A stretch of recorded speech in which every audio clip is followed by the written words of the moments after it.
We're back now with our first newsletter after this summer. And today we have Hugo Botois with us. Thank you very much for being here, Hugo.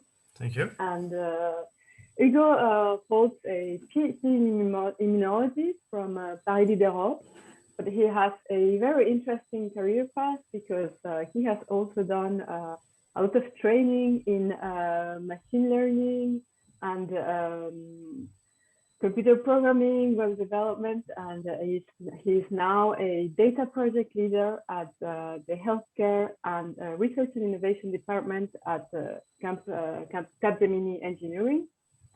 So we invited him today for him to share a bit about his experience, how he went from his PhD in immunology to his current position now.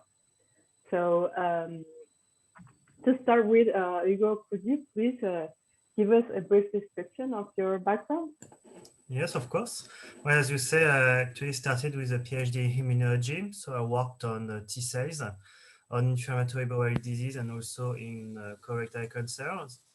And after my thesis, I was interested in coding, programming, and data. So I attended classes and bootcamp in data, web bootcamp, and now I'm, as I said, data project manager in the research department of Capgemini Altran, and I work on the research project. You know, many people from life sciences sometimes think, oh, it might be hard to go towards this kind of field. So I think it's really inspiring, to see that, you can do it. So in fact, yeah, you said you got interested in, in programming and different kind of things. So this led you to go towards the field of machine learning. Was there anything else, like whilst you were doing your thesis that made you think, yes, I really want to go towards working on machine learning, data science, and everything? Okay, well, I actually started very slowly because during my thesis, actually, this was more a thesis about extract T cells and put these cells on the boxes with a different condition and see what's happened, or try to make two co-culture model with T cells and intestinal epithelial cells and see how the two react. And this was not very planned, but actually at one point I was thinking that to better characterize the cells I was working with, I should just make bioinformatics. So actually I sorted the T cells I was working it, and I'll make a transcriptomic analysis on R. This is actually when I started to make some code. So yes, it began with bioinformatics and biostatistics. So in my thesis works, and step by step after you have to do some own information or bootcamp, and because it's at the beginning it's something you have to do to learn what you have to learn to make your research. So yes, it's beginning with my thesis research. And so I mean, that's nice. I mean, that you, as you say, we're beginning to have a really a big quantity of data sometimes in biology, I think, and you need to eventually know how to program and start really analyzing. So that's nice. You had this initiative to say, I want to do better, so I know I need to go towards this path. And so based on this, I mean, based on your experience, what recommendations would you give to biologists, wanting to learn to code when they say, okay, I have this big quantity of data and I need to analyze it, for example, with R, as you said. Where do they start from? I would say the first thing to start is to start, and maybe with online formation. And after, so actually there is a lot of things you can do. You can go to conferences. For example, it sounds old now, but before COVID, I was going to conferences all the time because at least in Paris, there is conferences about data or web or stuff like that very, very often. You can also do bootcamp. Okay, there's a lot of programming bootcamp by data, web, or coding. Okay, And I will also say that you need to apply what you learn. Okay, you don't, if you just do online formation without practicing, it's not going to be very valuable for you at the end because you didn't practice what you learned. And so I would say one of the best things to do is actually, yes, to apply that. For example, is if you can do that during your thesis for research, I think this is the best thing you can do because actually you spend your thesis to learn to programming, so it's quite great, and it can also be used for research. You can also do some little project. The goal is also to have a little portfolio you can show in your future work. Okay, it could be publication, or it could be, I don't know, like code you write before. And actually, there is also yes, even there is conferences, there is hackathon where you can code with other people that might be more experienced than you, so you can learn from them and practice. And actually, the last thing I saw on some of colleagues I had is to do after a thesis an extra diploma. Okay, when I say extra diploma, I say it's a master degree. Some also do internship or mix internship and company, contrat alternance in French. So actually, there is a different thing you can do to move from your biologic background to a coding background. Okay, I see a lot of different way people succeed to move to a tech industry. But at the end of the day, if you just succeed to have one job and you keep learning and learning, for example, in 1 or 2 years, it's going to be quite good because with stuff you learn and experience is going to be great if you keep consistent during 1 or 2 years. It's quite enough to win and to earn a way to work in coding, programming, data. That's nice. I mean, that you say there are all these different options. So it's good to, so that the students can have a guidance. And it's also, I really like the fact that you said, in 2 years, you can gain a lot of experience. So, that's good because you have to, keep on, you have to say to yourself, you have to keep on going and you will get there and you will have experience. So it's worth it. So now that you are, we talked about how you went, from your PhD in immunology to the current position you have, but we haven't really talked about your current position. So could you give us, like a description of what is your day-to-day like at your current position at Capgemini? Okay, yes. Actually, Capgemini Engineering is SS2I in French. It's actually, that means that we send a consultant of an engineer to client. Okay, so client, this could be small to very big company, and it could be in very different fields like aeronautic, automobile, yes, transport, a lot of very industrial fields, but also healthcare, of course. And me, I don't go to client. I work on internal research project. I'm actually in collaboration with researcher specialized in medical images, and they give me actually their needs, their use cases, and I provide the machine learning work, and I try to also put this machine learning solution in their hand by developing microservice and web interfaces so they can use it and use it in their clinical practice, at least at the beginning, for experimental use and communication. So how my job work actually? I'm project manager, so actually I have a small team and some intern.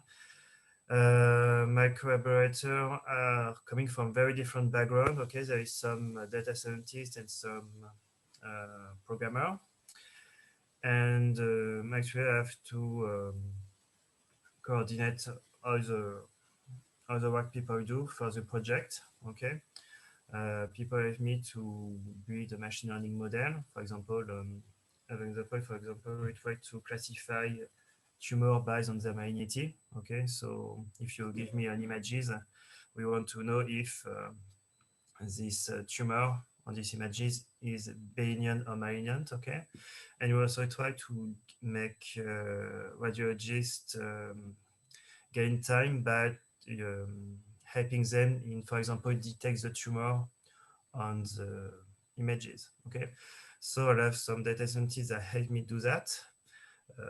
So I got it in terms of classification of automatic detection of tumors, and I was also do some one intern and one developer consultant that helped me to put this machine learning solution into microservices and an interface so radiologists can use my or machine learning model without my my intervention actually. And so there is also the interaction with the researcher. Okay, we change a lot about what you want to do and what could be useful for their need. And I also try to communicate and write research paper. So actually I have one paper now that is submitted in research. And yes, actually it's a mix between project manager, research, and tech. Oh, it's really, really interesting. I mean, you have really so many things going on, managing people, the projects, and then you have the machine learning. But then it's also nice to still keep this, part from life sciences. So, I mean, it's a really complete job. And like thinking about this, how do you think then, like, the skills and knowledge so that you had on your PhD, like skills I'm talking about, not only perhaps technical, but even the soft skills when you had to manage your own project in your PhD, for example. How do you think that this has helped you in your current position? Yes. Well, actually, thesis give you a background, okay? Give you a background, I think mainly in life science and also in research. And it's actually more it actually was useful because you know how to read paper, you know to analyze paper, you have some perspective now from another research. And actually, my field for my current research area is medical images, but this is on tumors. So sometimes I just get what the paper say or what is the subset of cancer or how to treat that differently. I mean, I'm not directly in immunology, but I know that my thesis in immunology helped me to understand the concept, the paper, and the research around tumors. Okay. So first, the PhD give you a background. Okay, and I think it's also make you use to look for information. Okay, as I said before in code. Um, Actually, basically, maybe all our answer or research are on the internet, so you just have to look better than some other people to look what you're looking for. So I think that thesis help you to be used to look for and research on information, and I think that also give you some ability to experiment, try, fail, and optimize. Actually. It's maybe a little cliche, but it's the same thing that adapt to protocol of cell culture and coding. Actually, at the beginning, you try to experiment to do what you want to do. Sometimes you try and you failed, and you iterate again until it's work more or less. After you can optimize that.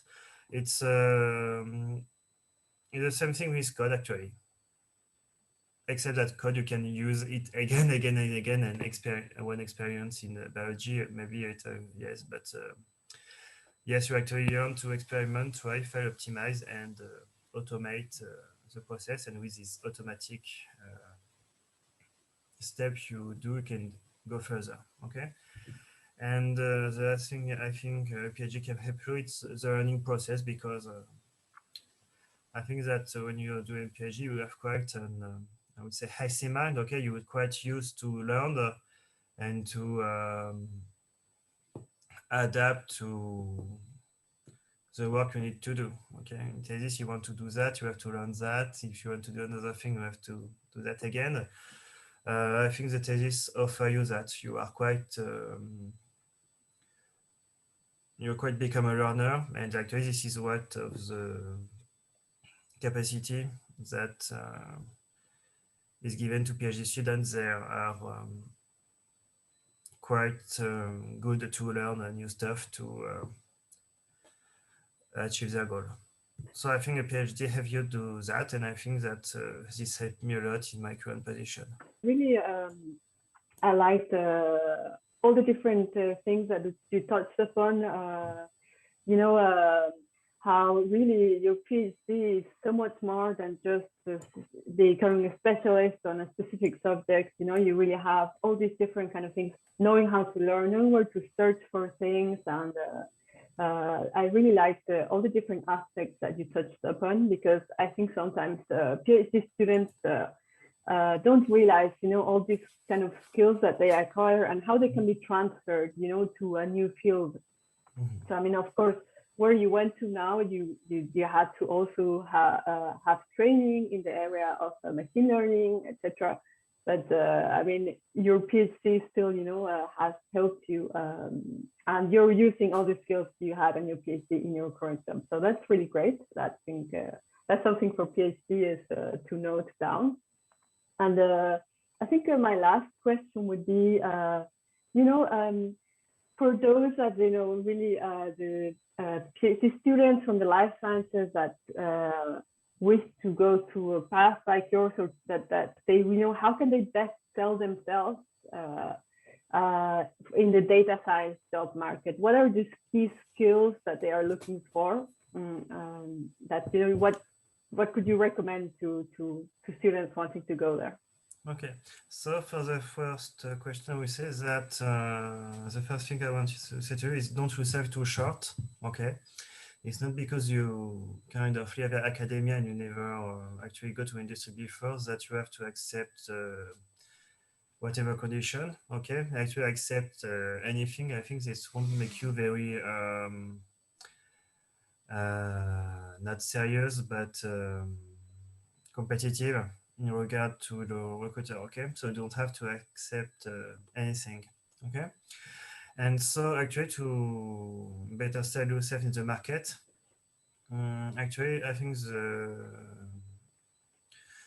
the best thing you can do is to select company where you want to work that is related in a way to the field you were doing in your thesis. For example, you will be more competitive to work in the startup or biotech, working with, I don't know, bioinformatics, immunology, cancerology, than in another field. And that's probably anyway a field where you want to go.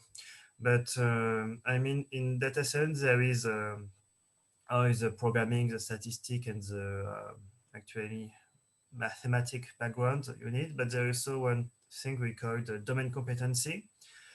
That is not always mastered by the data scientist working on the project, but which is quite very important. For example, in my work, I work with medical images, but on some images, I can't even say where the images is taken from, okay? So I need expertise in this job, even if this is even if I'm doing a data science job, okay? So you'll be more competitive if you find a job where you can use your biologic background, of course.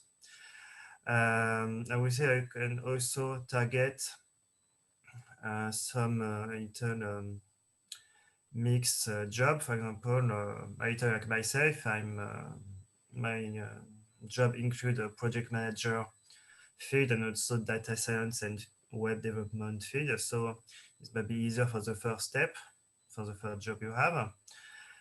And For the second question, what are the main thing company are looking for? I think it's quite difficult to answer that properly because it's very depend of what the company is doing. But I will say that they will look if you want to learn. Okay, for example, if you say, okay, I give you a project, and you say, okay, I did that, and I have only 3 months of Python in my career. If they saw that you are quite consistent with what you learn, they will be say, okay, in 1 or 2 years it's gonna be okay. Of course, after it depends on the position you apply for. Okay, but I think one of the best things you can do is show that you are interested in the field and you are quite eager to learn. And to show that, I think a good thing to do is to make some portfolio, so you can show that you're interested in the field and you actually did something before asking for a job before. And also, as I said before, be curious and make some on information or formation in class or conferences, hackathon. But I think there is no, I think, bad way to show that you are very interesting in the position you apply for. Okay, so you have actually to show that you're curious and you have the potential to learn for the position you're applying for. Okay. Great.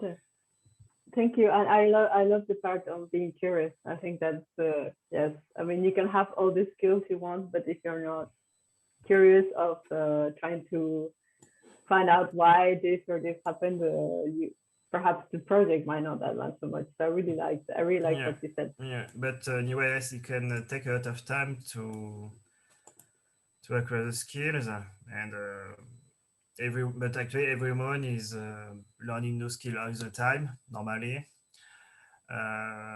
After my thesis, I was learning. I was trying to learning a lot because I didn't have a job. Now I have a job, but I still have to learn again. So actually, you just have to have a little, have some basis and have some eager to learn more. But at the time you have the first job, I think you win actually, because if you do the job from 1-2 years after, you're going to be better at what you do, better at what you do, and after, I think this is a good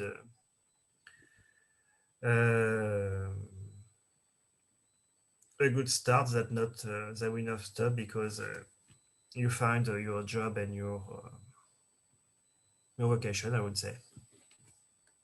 Great, thank you, and thank you very much for having shared. I mean, all this really useful advice and your experience, and I think that will really help, guide lots of PhDs that I think now are really, there are lots of people interested on going towards with bioinformatics or data science. So I'm really glad that you gave all this advice, and I'm glad to have an example, of where people can be successful. So thank you very much for having shared your time.